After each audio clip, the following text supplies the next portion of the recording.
All right, welcome everyone. This is the regular meeting of the City Council of the City of Cottonwood, Arizona, to be held February 18th, 2020 at 6 p.m. If we could please have the clerk take the roll. Councilmember Henry? Here. Councilmember Halls? Here. Councilmember Howdege? Here. Councilmember Naren? Here. Councilmember Wilden? Here. Vice Mayor Matthews? Here. Mayor Alinsky? Here, thank you. And please stand and join me in the pledge. I pledge allegiance to the flag of the United States of America and to the republic for which it stands, one nation, under God, indivisible, with liberty and justice for all.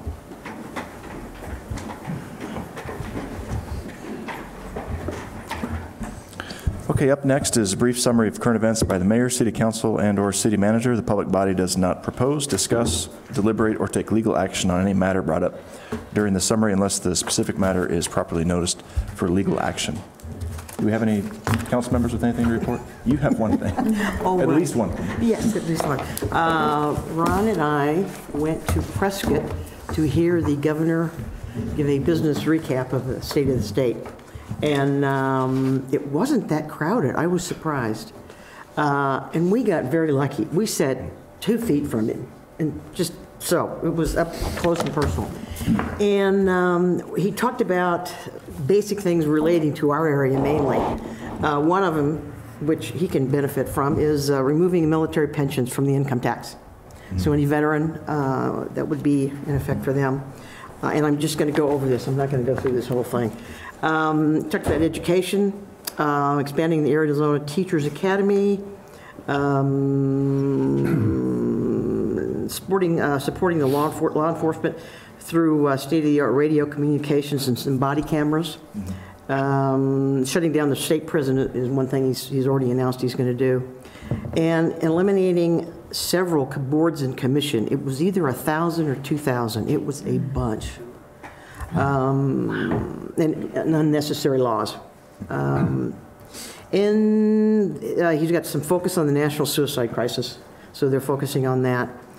Strengthening local economies, which would help us. And connecting Arizona with broadband, which I've sent to everybody about that. Promoting tourism in rural Arizona, which tourism has been kind of lacking in the state budget for a while. And now he's going to include $100,000 to promote rural tourism for Arizona's local wine industry. Yay. I was going to target, I got to put my glasses on. Target additional dollars to better engage rural employers in the development of locally trained workforces. That should help. Investing in rural community colleges. He's including over $4 million to expand the Arizona Advanced Technology Corridor and to help create a network of community colleges focused on promoting economic diversity. Smart highway corridors, I sent everybody that information about that. $50 million in funding for smart highway corridors. Installing over 500 miles of broadband conduit. So he's got Interstate 17, Interstate 40, Interstate 19 between Tucson and Nogales. So I-17 is the one that's going to be from Sunset Point to Flagstaff, which will help us. Tripling the investment in rural broadband development grants to $10 million. And then he went over some highlights, which I won't go over basically, of how the state has done this last year, which is, well, 5 years ago, for example, the state faced a $1 billion budget deficit. Today, the state has $1 billion budget surplus and a $1 billion balance in the rainy day fund. So those are the synopsis of what he really talked about, and it was a good, positive meeting. I got to talk to him for a second and practically broke his hand. He said, "You need to come to Cottonwood." And he said, "Sure," and we'll see. Anyway, that's it. Thank you. Thanks for being there and getting the invite out to council. Appreciate that. Sure. Yep. We're going to do it again. Good. Mr. Hulse. Last Wednesday, the 12th, I attended the Mat Force Steering Committee meeting, and I wanted to update you on some of the information that we were given on that meeting. And Ron was also present as a guest, and we were very happy to have him, even though he had to sit next to the spilled salad. At any rate, there was an update on the vaping epidemic, which I'm sure everybody has heard. black market THC, which is the potent part of marijuana, is becoming a critical concern throughout the Verde Valley, the state, and the nation. The vaping product that's out there now contains as much as 90% THC in the vaping oil that they're smoking. And there is one confirmed death involving a 28-year-old female that occurred in Prescott Valley due to vaping THC. 6 students from Prescott Valley were hospitalized due to vaping THC. So you can see that it's becoming a problem in the county and for us. It was interesting. We were talking about child abuse and domestic violence. The #1 drug involved in those is marijuana, followed very closely by methamphetamine. And methamphetamine is increasing in popularity again. Back in the 1980s, methamphetamine was very popular, caused tremendous numbers of problems for law enforcement and for civilian populations. It's coming back in popularity, and according to the information that we received, it's of a higher quality and it's less expensive, so it's becoming much more attractive to people. As I said, marijuana is still the #1 choice, drug of choice, and the potency in the marijuana today is increasing. It's no longer the 3 to 5% THC, which most of us older folks remember from the 60s when marijuana became popular. The THC level was very low. It was less than 5% in all of the marijuana that was being smoked. Today it's averaging between 35 and 50% THC in the marijuana being smoked. So you get an idea, or vaped, you get an idea of how much more dangerous the marijuana is becoming than it was before, even though the marijuana advocates are telling you it's okay, it's not as bad as alcohol, it's a whole lot worse. One of our members told a story about going to a New Year's Eve party, or pardon me, a Super Bowl party, where they were having hors d'oeuvres and snack foods out. She picked up a brownie and ate it. It contained THC, unknown to her. She did notice before the effects kicked in that 2 other people, 2 senior citizens in their 80s, started to pick up the brownies, and somebody grabbed their arm and told them, no, don't eat those. She'd already eaten one. On her way home, she started to have hallucinations, having trouble concentrating, drove by a police officer and kept thinking, I ought to be able to tell him what's going on, but I don't know how to do it. That's how confused she was. When she got home, she had trouble sitting. She was sick for several days. She pointed this out only to say that when you go somewhere and there's food out, you don't know whether you're eating marijuana or you're eating real food. And we need to be aware of that. That incident was turned over, by the way, to the Chief of Police of Sedona, where the incident occurred, for further investigation. But I bring that up simply because we all go to parties. We're going to have 4th of July parties. You're going to have parties Labor Day, Memorial Day. And if you're at somebody's house and you don't know what you're eating, you better ask, because you may find out you're eating the new marijuana edibles. On the positive side, Stand With Me, Be Drug-Free Week will be March 23rd to 28th this year. And the Walk With Me, Be Drug-Free event will be on March 28th at Mortimer Farms, and it begins at 10 a.m. They're going to have real food, and games and prizes are included, and this will be a great family event. You're going to walk around the farm with your children or your family and get to enjoy all of the events that are going on there.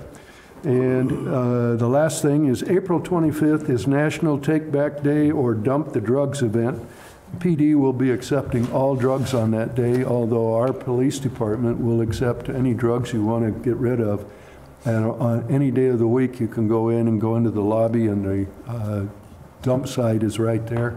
Just put your drugs into a Ziploc bag and drop it in the drop box and walk out the door. So with that, thank you. Great, thank you. Any other council members? Yes, sir. One quick item, if you haven't seen it yet, it just hit, there was a really good editorial in today's Verde Independent, which hit their Facebook page, and it describes some of the accomplishments of our city manager over the last year. It was very good, very positive, and very encouraging, and I know that Ron doesn't do it all by himself. That also reflects upon city staff and employees, but it was great. It's just really good to see that. So if you haven't read it, read it. I'm sure it'll be encouraging to you, so thank you. Thank you, sir. Thank you. Any other council members? No? Okay. Just briefly, Ron and I attended the Friends of the Verde River. They were going to produce their Verde River Watershed Report Card. This is a Verde Valley-wide effort. Oh, you brought copies too? Mm-hmm. We have extras. Anyway, they have released a report. It's fabulous. It gives us a really good benchmark, a place to start.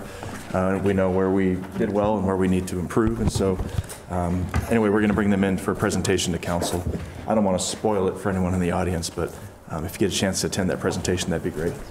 And this Friday, we're lucky here in Cottonwood to be hosting Statewide Trails Summit, which will be held at the Cottonwood Community Clubhouse. So there'll be folks from all over the state coming up to talk trails, which is something that we're really trying to focus a lot of our efforts on here in Cottonwood as part of our economic development strategies.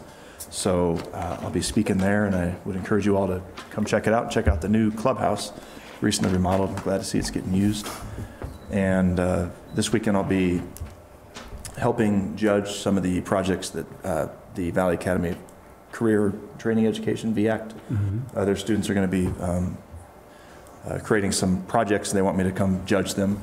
So that'll be exciting. And then YATSE, the YAVAPAI Anti-Tobacco Coalition of Youth, I believe, they wanted me to come and judge their presentation too. I think they're getting ready to maybe go down and petition the legislators, so they want me to help them judge how well they do. So I'll be sitting on the other end trying to, discourage them, I think. So it'll be an interesting place for me to sit, but, hone their debate skills, I think, is what they're asking me to do. So, and that's it. Mr. Manager. Thank you, Mayor, Council. Since a couple have mentioned vaping issue tonight, I sent out late this evening a new House bill, I believe it is, on vaping that really takes away any ability for local municipalities to manage some of it. So I would encourage you to take a look at that and make your phone calls if it so desires. I wanted to let council know that the county census banner is up over there on Main Street. It has been in Camp Verde for a while, and now it'll be in Cottonwood for a while, and we'll share with other communities as it gets closer to the census. The census, we're partnering with a lot of different groups to make sure that those who wouldn't normally be counted are counted. It does matter. The mayor's made a contact at the consulate's office, so they've offered to come up and help reach the Spanish-speaking population. And of course, we're going to be partnering with the Homeless Coalition and the Mission and many others to make sure that everybody gets counted in the census. So you'll begin to hear our own Sandra. I think she's recording the Spanish radio advertisement tomorrow, so you'll be hearing her on the radio soon. So get counted. I am a new member of the Verde Valley Regional Economic Organization, VV Rio. I had my first meeting. I'm looking forward to serving on there at least until we get a replacement, but I'll keep council posted on that. The mayor and I did meet with our local superintendents for lunch last week. It's a great time to hear all the great stuff that our superintendents are doing for our community. What a great group of individuals who really, really care about the community. It was a great meeting. We also had our first Regional Housing Assessment Committee meeting last week. We're getting our minutes together, and Mary Quinn from the VV Rio, so I'll have a better update later for council, but I wanted you to know that we did have our first kickoff meeting, and I believe everything else was mentioned. All right, very good. Okay, then we'll move on to presentations. We have 3 different presentations tonight. First up is a presentation of a check from proceeds of Proposition 202 funding from representatives of the YAVAPAI-APACHE Nation. We're very honored tonight to have the new chairman, Huey, in the audience with, I believe, some of your council members. Is that correct? Thank you. Thank you so much for being here this evening. Thank you, Mayor Linsky, Vice Mayor Matthews, and City Council members. I came here for 2 reasons. One is to introduce myself as the new chairman for the YAVAPAI-APACHE Nation. and 2, to explain why I'm carrying around this big check around the old town of Cottonwood. So first of all, I'd also like to introduce Sophia Shirley, one of our new council members for the YAVAPAI-APACHE Nation Tribal Council. Right. Our election was in September of last year, and I recently won, as well as the Vice Chairwoman, Tony Lewis, Shirley, and Councilmember Ricardo Pacheco. We're all new members to the nation's council. So thank you for having us today. I've lived in Camp Verde my whole life. I'm a member of the YAVAPAI-APACHE Nation. I served law enforcement for 17 years, with most recently Chief of Police before this position of the YAVAPAI-APACHE Police Department. So I've worked well with your City of Cottonwood Police Department. It's been a pleasure working with them. And I've met some council members, your town manager, your city manager, and Ms. Henry, you came to some of our events for our expansion of our shuttle services. Mm-hmm. So I just want to say thank you and for allowing us to be here today. This check right here is in the amount of $18,370. It is a direct result, and let me give you the correct title, Proposition 202, so I'm clear. This is a direct result of the Arizona Indian Gaming Preservation and Self-Reliance Proposition 202, also known as Prop 202, which was passed in 2002 by the state of Arizona, as well as the tribal communities, the gaming tribal communities in Arizona. YAVAPAI-APACHE Nation's proud owners and operators of Cliff Castle Casino, which I'm sure some of you have heard about.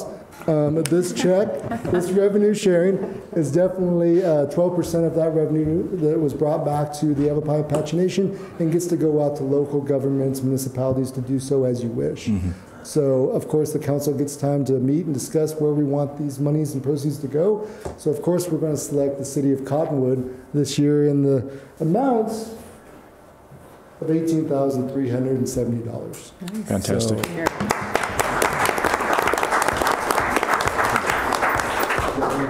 So, I don't. Just again, my name is Sophia Shirley. I am newly elected, as Chairman Healy just mentioned. I'm also a lifelong resident of the Verde Valley. I grew up and went to school over in Camp Verde. So I'm just really glad that you guys are welcoming us for this evening. Thank you. Well, thank you to you both and to your nation for the funds. Just so you know, we've already talked about how we'd like to spend the money in anticipation of it. But we decided, just for your information, that we were going to do some improvements at Garrison Park for some playground equipment for the kiddos, as well as assist with the crossing guard up at the Mingus Union High School, which is very needed. Crossing guard being a mechanical lighted crossing feature, so the kids up there will be safe crossing from the parking lot into their school. So. Thank you for that. Thank you. That's great. Both needed improvements. Yeah. We're happy, very happy to share it with a lot of the municipalities in the Verde Valley. Obviously, we've been here for a long time, and a lot of the cities have been here for a long time as well. So when we work close together in projects of even these types of things, it's really nice. It's really nice, and you guys have always been very nice and open to the YAVAPAI-APACHE Nation, so thank you. Thank you. Shall we come down and get a photo? If you don't mind. Please. Let me say one quick thing. I am chopped up, but I do hear your clinic. Your chef service and the doctor there and everybody's excellent. Oh, well, So thank you. Thank you. You'll win.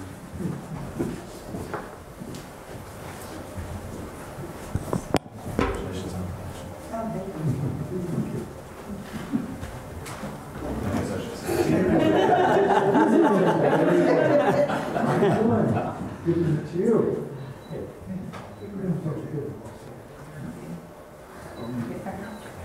All right.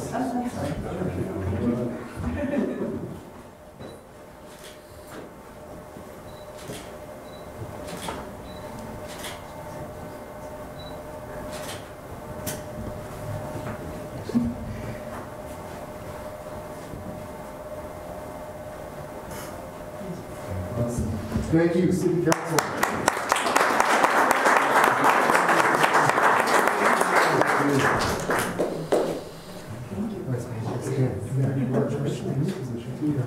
Thank you.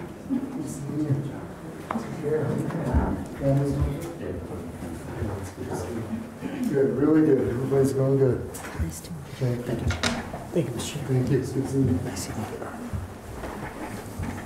Thank you, Mayor. Thank you, Vice Mayor. Thank you, Chairman. Thank you.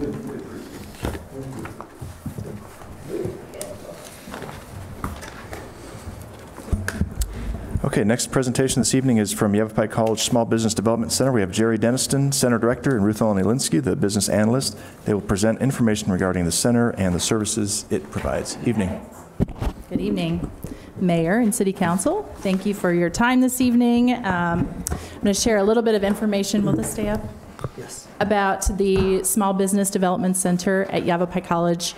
And just to start off, we've done this presentation a few times, and I like to start off just by saying that we're probably one of the most underutilized resources in the Verde Valley, which is why we are hosting these presentations and doing these kind of community education presentations to let people know, like you, what are the services that we provide and why it's important for our entrepreneurs and our local business owners to know about our services. So again, thank you for your time this evening.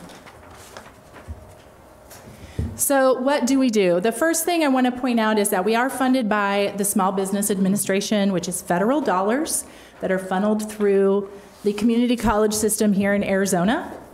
And then it's matched by the college. So there are actually 10 other centers across the state that are housed mostly in community colleges, and we are very lucky to have one here in Yavapai County serving our community businesses. So what do? We actually not only launch businesses, so help businesses start, but which is, I would say, something that most people affiliate our services with. But we also help businesses grow and sustain and then also exit. So if there are businesses that are ready to sell or to liquidize their business, that is something that we can help with them as well. And we work, as mentioned, across Yavapai County. So just a rundown of our services here. As mentioned, we're funded by the SBA, it's federal dollars, but we offer no-cost services. So this is a free service, and I say free lightly because it is your tax dollars at work. So the businesses are offered these counseling services at no charge. We welcome anyone, businesses of all sizes, so whether you're a $100,000 annual revenue business or you're a $4 million revenue business, we welcome businesses of all sizes. We host workshops and trainings on a variety of topics. That can be from people within our network, experts in a variety of fields related to business, and we also have experts on our team who offer specialized trainings and workshops as well. So we're reaching out beyond just our internal team of people and looking for experts who can address issues. We also have statewide partners like the Arizona Department of Revenue who might come up and do something on a new tax law or something related to making sure businesses are reporting their taxes appropriately. Local partnerships, this includes our city governments, of course, but also business associations, our chambers, and area organizations and institutions that are looking either for business services or support or what have you. So we have a lot of local partnerships, and we look to continue to further those partnerships as needed. We have an access to the other small business development centers. So this is probably one of the biggest benefits, is that though we have a very diverse team with a variety of skills and experience, we can also tap into the other centers across the state who might have other expertise and skills. So if our team cannot assist a business, we can rely on those other centers to provide additional services or information or resources.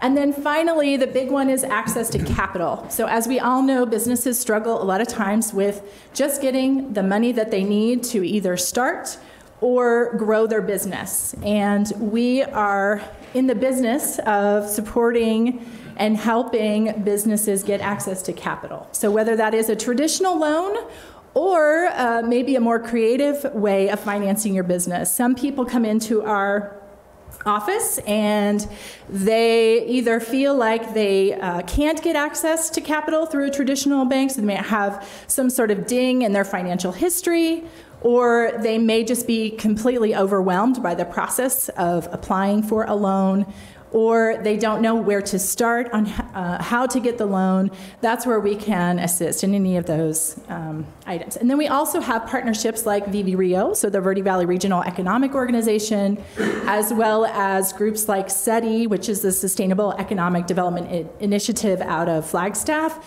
and they both offer microloans. So if you just need $500 to start your business, or $5,000 to maybe add a product line to what you offer, or if you need to expand your space, anything like that, we can help you get access to capital.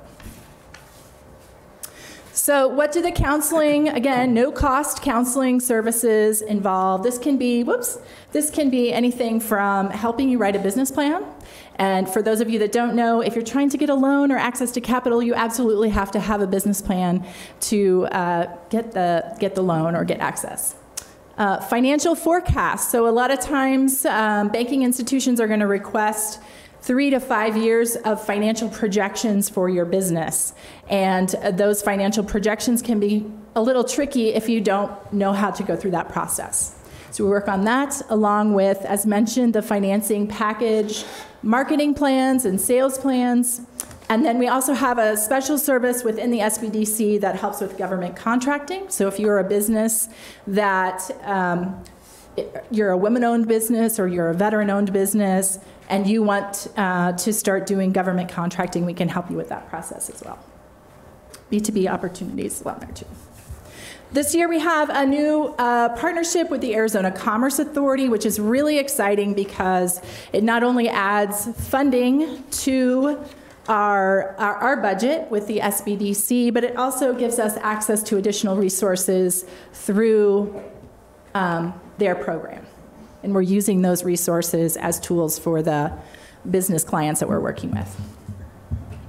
So you might wonder, what is it that we're tracking? What are those things that help us stay accountable, but also help our clients stay accountable? So we're tracking these things, even though it's no cost. We like to tell our clients that in return, we are going to ask for financial data on their business. So they're going to report back to us certain successes or progress points that we're looking for, and then reporting back to the SBA. Again, these are confidential services, so your data is never reported with your business name or your name. It's just raw data that we're reporting back to the SBA to continue to get funding for our center. So what are we tracking? Clients served. So that can just be attendees at a workshop. It can also be the one-by-one clients that are coming in my office. Jobs created. I think that's pretty obvious. Business starts. So if we walk a business through the process of filing their LLC or their business license with the city, whatever that looks like, those are considered business starts. We discussed the loans and access to capital. So that's the capital formation and capital injection. So whether you get a loan or say you have $3,000 that you've saved to start your business, that $3,000 is counted as cash injection into the community. Increased sales is your revenue over time. And then the wages is kind of a new tracking indicator that we're using now in our relationship with the Arizona Commerce Authority. And we're taking an average of wages and what businesses are paying their employees. And now I'm going to turn it over to my boss, Jerry Denniston. She's the center director with the YAVAPAI College Small Business Development Center to talk about our 2019 impact. Great. Thank you. Good evening. Good evening. Thank you, Mayor and Council, for letting us make this presentation. Really appreciate it. As Ruth Ellen was saying, we are tracked by the SBA on jobs created, capital, and owner investment. And these are some of the numbers that you can see. The SBA arbitrarily gives us the goals, so we don't get an option of saying what our goals are going to be. The SBA decided what they would be, and then for a state, and then the 10 center directors get together and negotiate based on the market that we serve, what we think we can help entrepreneurs create in that calendar year. And for the SBA, the fiscal year is actually October 1 to September 30th. And then the SBDC calendar is a calendar year, so we've got a couple of fiscal years that we're tracking. But our goals for 2020, the same as we had for 2019, are to help businesses create 110 jobs, to help them retain 50 jobs. And that means if they've already got employees, we want to make sure that by the end of the year, they still have those same employees. To help them increase sales of $3.5 million. This is across Yavapai County. And also to help generate new owner investment and loans in the amount of $7 million. And 45 business starts. So you can see in 2019, we surpassed that throughout Yavapai County. And the interesting thing to note here is that nearly half of all of that impact comes from the Verde Valley. So you'd think that most of it would come from Prescott and Prescott Valley, but a huge amount is coming from the Verde Valley. And just to give you an idea, this was the Verde Valley impact. So, you know, 3.8 million in capital, meaning loans and owner investment in their business, 35 new jobs, 520,000 in sales increase, and 57 jobs created here in the Verde Valley. And then for Cottonwood, those are the actual results. We included Cornville and Page Springs because we also have clients in surrounding unincorporated areas, but the majority of these are coming from Cottonwood. So what we're here to ask your help is we want to double those numbers for Cottonwood. And by you spreading the word to the local communities, the businesses, and letting them know that we're here, our services are no cost, we can help generate more impact for Cottonwood. And that's the objective that we have tonight. Ruth Ellen, we have locations at all the Yavapai College campuses. Ruth Ellen's office is on the Verde Valley campus in Clarkdale. She's our full-time business advisor here in the Verde Valley. We have 3 part-time people plus myself over in the Prescott Valley office. But we all cover all of Verde Valley, all of Yavapai County. We're set up as a collaborative team because of the various expertise that we have on the staff. And that way, what happens is one client will probably meet with about 3 of us during the course of their time of working with us because of the different areas of expertise. Ruth Ellen is your contact here in the Verde Valley, and this is the rest of the team in the Prescott Valley office. And we're just happy to work with all the entrepreneurs in Yavapai County. So any questions that you might have? Any questions from the council? Ms. Wilden? Yes. What banks are you able to work with locally for small business loans? Any bank that does, most of them do SBA loans. Usually that's what so National Bank of Arizona is one of ours. YAVAPAI Credit Union is one that we work with a lot. Foothills Bank is another one. So any of the local lenders.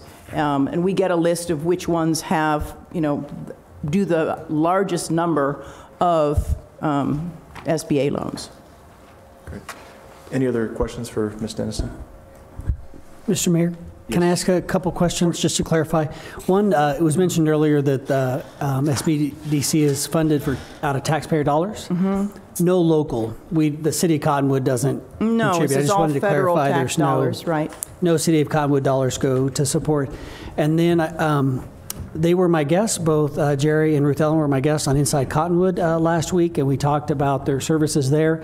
And the reason we did that was because we've closed our BAC, our Business Assistance Center, and now we refer all of them to help them get those numbers up there. But we're referring all business help that's needed up to the college there. So. Great. I had a quick question about the Pioneer Pitch event, which is attractive and getting a lot of buzz. What's your involvement in that? We do 4 workshops leading up. Well, the college is a host. Mm-hmm. Through the SBDC, we're hosting the workshops, providing the location. But we do 4 workshops, one a week, leading up to the main event, which is March 5 and 6. And what we're doing is preparing all the participants. We're walking them through the process of creating a business plan and then practicing their pitch before they get to March 5, which is all day from 8 to 5, where they practice now in front of the panel of mentors and judges to really refine that pitch and then compete for the prizes. Great. So. Okay, excellent. Any other questions, comments? No, thank you. All right, thanks to you both for being here. Thank you. Thank you. We also have, for you, handouts. I guess one thing we didn't mention is every year we nominate a client for Success Awards, and there's Statewide Success Award and National Success Award. Superstition Meadery in Prescott was our winner for both a Statewide Success Award last year and the National SBA Award as a Small Business of the Year. So we hope to nominate somebody from Cottonwood this year. Fantastic. Great. Thank you. Okay, one more presentation this evening, and it's from Verde Valley Humane Society. We have Victoria Bresnan, the president. Good evening. And you'll present on the information on improvements made by Verde Valley Humane Society and your involvement in the community. Thanks for being here. Yes, I am sorry I don't have a cute puppy with me too. So next time I will bring some pictures of cute puppies. I'm so grateful for this opportunity to talk to you. When I got this opportunity, I said to myself, what do I want to tell you? What do I want you to know? What is the most important thing for you to know about Verde Valley Humane Society? And I could tell you about the amazing year we had, and I could give you stats that we took in over 1,500 animals last year, that we've returned over 350 lost pets to their owners. Or maybe I could tell you that since 2017, our donor base has increased 117%. Or maybe it's important that you know that in the last few years that vet costs have increased 250%. But that's not what I want to talk about, though I did get it in there. What I want to talk to you about, and what I think is most important so that you understand where Verde Valley Humane is going, is something called socially conscious sheltering. So we all know that the majority of organizations, businesses, nonprofits, and even the government operate under something called the standard of law. Rules, laws that govern our policies, our direction, and even our behavior. In 1912, when the Titanic was built, the law at that time governed how many lifeboats were required. And the builders of the Titanic followed the standard of law, and as a consequence, 75% of their passengers died. A simpler example would be you're driving home from work, you're stuck in traffic, a car is trying to get into your lane. Do you let them in? Legally, you're not required to, but morally? And what would you want if you were the car trying to get in? I know you're probably thinking, hey, Victoria, what the heck does this have to do with Verde Valley Humane Society and animals? It has to do with VVHS because there's another standard, a moral standard, a socially conscious standard. VVHS is raising the bar and implementing standards that go above and beyond, and we're thinking outside the box. So here's our vision. We're stepping up. We are holding ourselves to a moral standard, not only to the people we serve, but to the animals we care for. We believe in doing what is right, not what is only expected of us. We are reaching out to the communities we serve to join us in this journey and to help us educate and encourage the people of our communities to do better for our pets. Do not misunderstand me. I am not unrealistic of the basic needs of VVHS. We need money, we need financial support, and we need the backing of our communities. I am simply saying that VVHS aims for a practice that is more. Why should you back us? My vision includes that in 10 years, other animal rescue shelters, organizations look towards VVHS as their vision of what they want to become. And we are not just talking the talk. We are implementing our vision into the community. On March 21st, we are working with an organization that is bringing in a mobile vet unit to offer low-cost spay and neuter to the community, not to the shelter, but to the community. We offer microchipping at a lower cost than anywhere in the Verde Valley area because we believe pets should be reunited with their owners. We sent out hundreds of holiday cards to our donors, our volunteers, and local businesses because they are important. We partner with the Camp Verde Prison Inmate Program because we believe in second chances, not only for pets, but for people. And most importantly, the most important thing that I hope you get out of tonight, our volunteers. I'd like them to all raise their hands.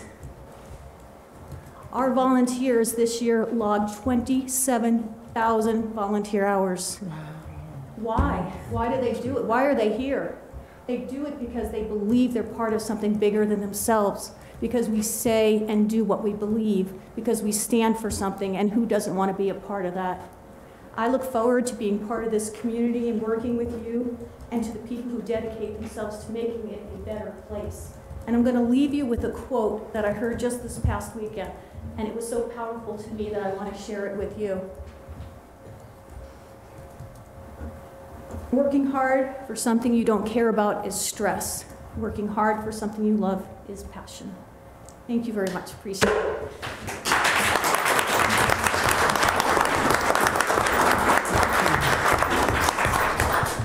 Thank you, Mr. President. And thanks to all the volunteers that showed up this evening. Thanks for the work you do. All right. And we'll be addressing budget items later. Yes. Yes. So next on the agenda is call to the public. This portion of the agenda is set aside for the public to address the council regarding an item that is not listed on the agenda for discussion. However, the council cannot engage in discussion regarding any item that is not officially listed on the agenda for discussion and/or action. Is there anyone in the audience tonight that would like to address the council on an item that is not on the agenda? All right, we'll close the floor then and move to approval of the minutes of the strategic retreat of December 13, 2019, regular meeting of February 4, 2020, and special meeting of February 11, 2020.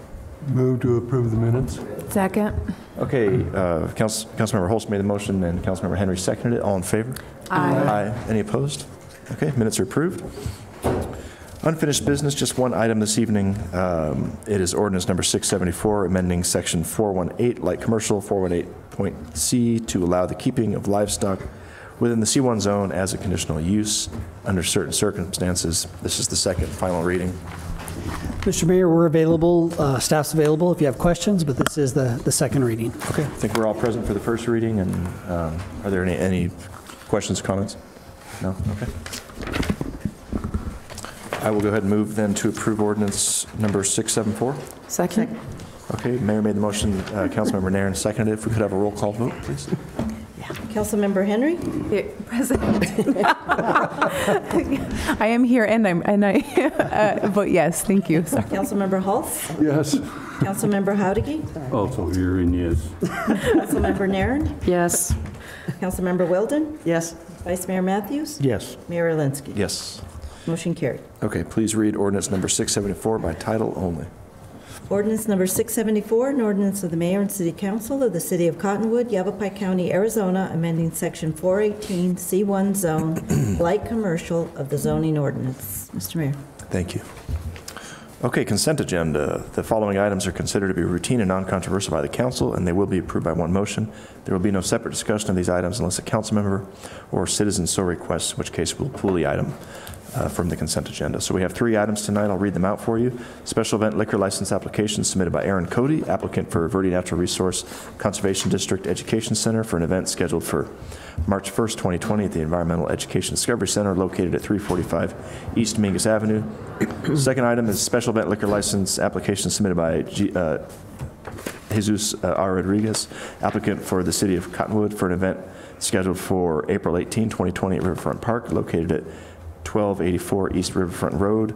And item 3 is request to waive section 12.12.020B, camping in parks and recreation facilities to allow camping at Riverfront Park during the Verde Valley Rally Mountain Bike Challenge event scheduled for April 4, 2020. Is there an item that anyone would like to have pulled from the consent agenda?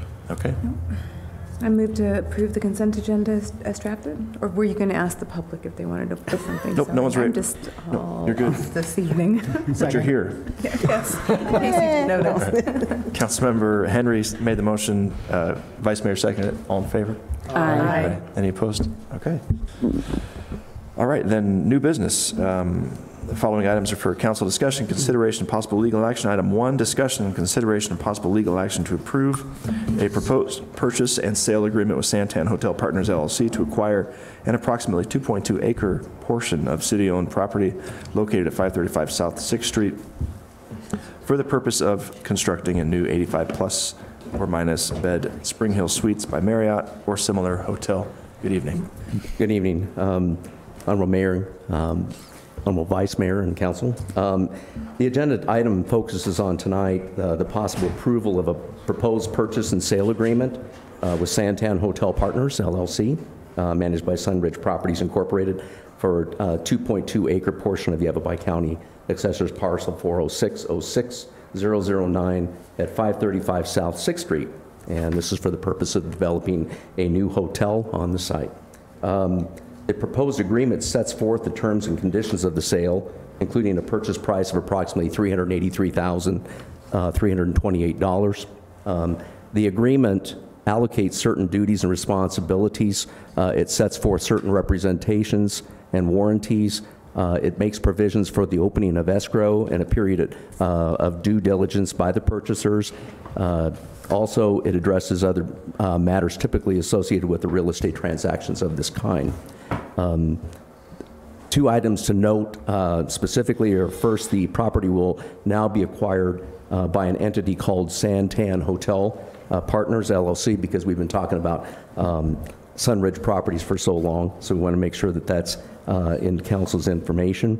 Second, the purchasers have asked and proposed to use the approximate 1.6 acre piece of property that adjoins that 2.2 acres, and they would like to use that for a construction staging area and facilitates their construction of the hotel. The reason primarily is it's a fenced area, and it really allows for security and management thereof of their property.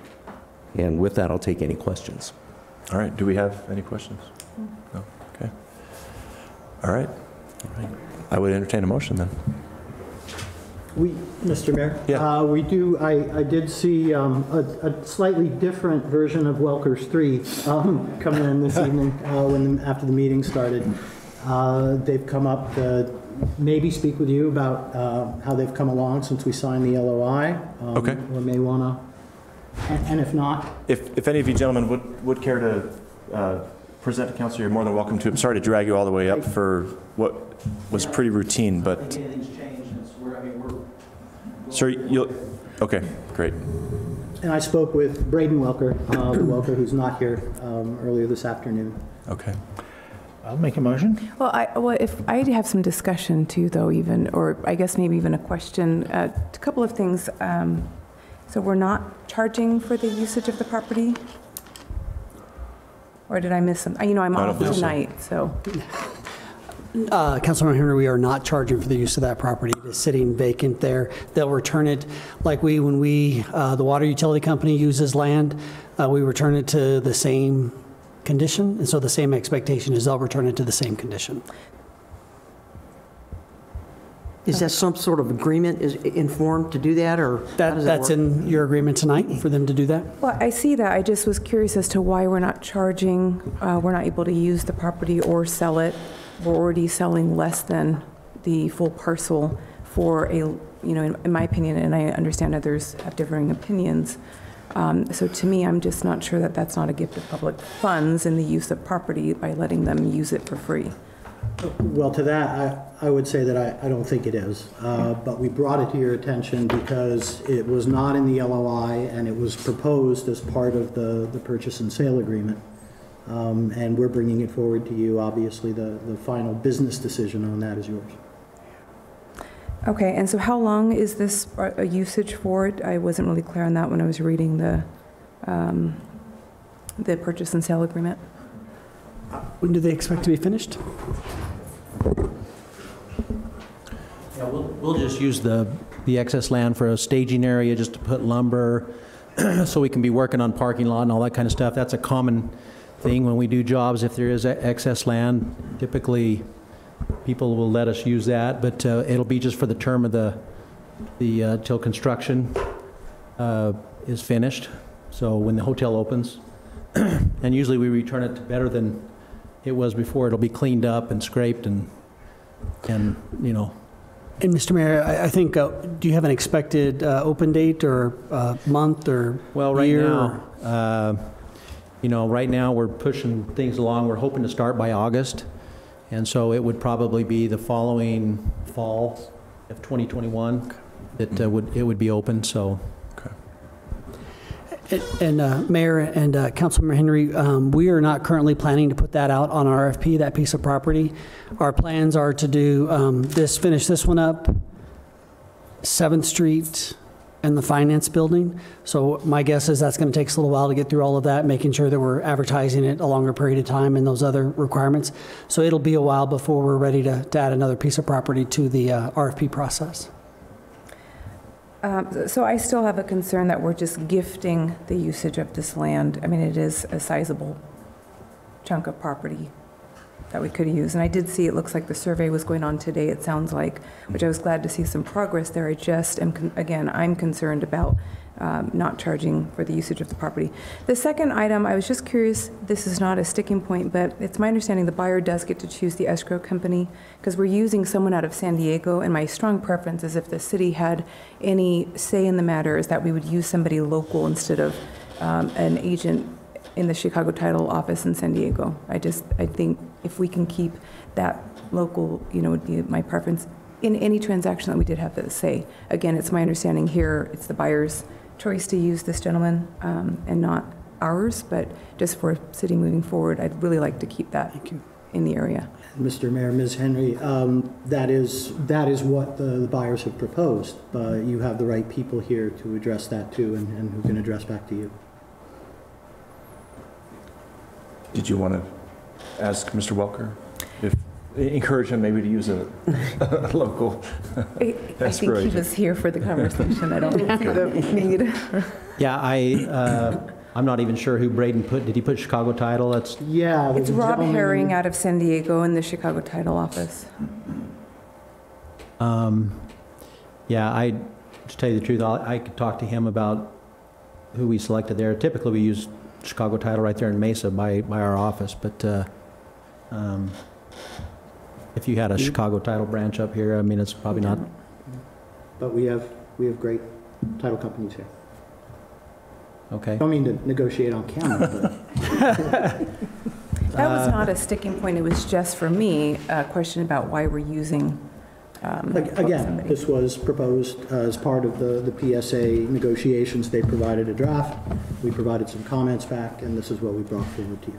And Mr. Mayor, Councilmember Henry, now that we know, we'll have 2 more properties in front of you before the end of the year, hopefully. So we'll make sure that we get a local on that. That makes sense.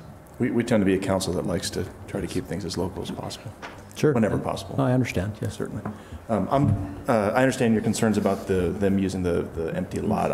I'm less concerned about charging them for that. I think it's pretty common for, if there's a vacant lot, to have a construction easement where you can stage and it just makes the project go more smoothly. And I do believe that you'll leave that property cleaner than you find it. Yeah. And I think having it cleaner than you found it with a nice Marriott next to it will only up the value of the property. Who would be liable if there's some sort of an accident? They would be, hopefully. Yeah, we have insurance agreements in place already because we've already started to do some work with the it's not lines. I'm sorry, Mr. Mayor and Council, it's not only our insurance, but the purchasers, as part of their proposal to have a staging area, they've offered to provide insurance for the city's benefit. The city will be an additional insured policy. And I appreciate your comment, Mayor. My problem here is we listed the entire parcel for sale. We are, I think, making in my opinion, a giant concession by selling a piece of the most favorable portion of that parcel. And now we're saying not only are we divvying up the parcel, what we hadn't planned to do, but we're also letting you use the rest of the parcel for free for a year and a half. To me, that's problematic. And I understand I seem to be the only person that's bothered by that, but to me, that is a concern. And, I don't know that we would do that for any other business in the area, or are we setting precedent moving forward if somebody chooses to do that? So that's my concern. Thank you. Yeah, like I said, that's actually very common. We're doing a project in La Quinta, California. We actually bought that property from the city also. And it's right in the center of town and on the Highway 111 that goes right through there. And we had an extra piece there. They allow us to use it and, to get our project done. And so it is, and we've done that numerous times. But we just finished one in Colorado Springs. The developer lets us use the excess land. It is pretty common. I don't think, very rarely do we ever get approached or to be charged for it, but, you know, it's up to the landowner, so. And I can appreciate your concern too about having it tied up for up to a year and a half. But with this piece of property, it's been sitting empty for just an awfully long time. Right. I think it's only going to be, like I said, more valuable.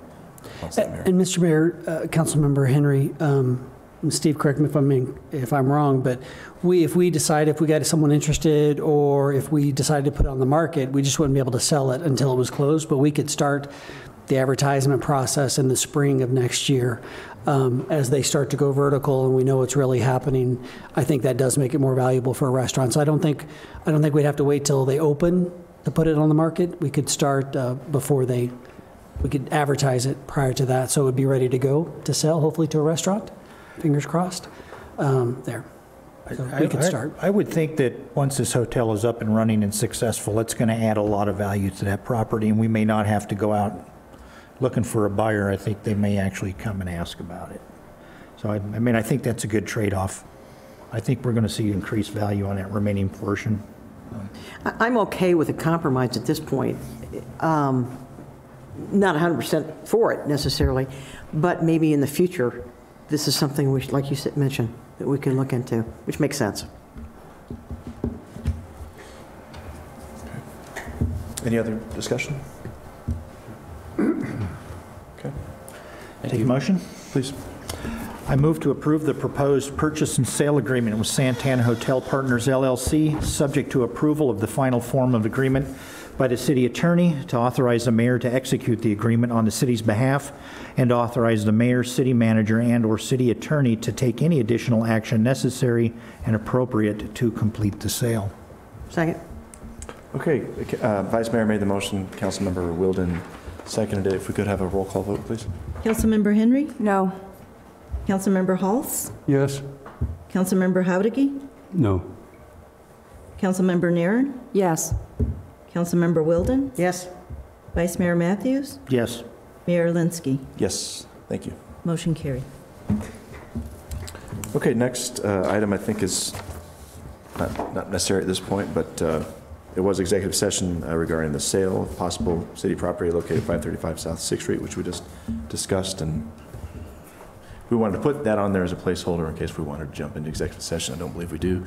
We made the motion. It's passed. I think we move on to paying the claims and adjustments, which I would move to pay. Second. Okay, Mayor made the motion. I didn't catch who seconded it. I did. Okay, Councilmember Henry made second. All in favor? Aye. Any opposed? All right, that's done, and I move to adjourn. Second. Okay, Mayor made the motion. Councilmember Nairn second. All in favor? Aye. All right, we're adjourned. You're ridiculous.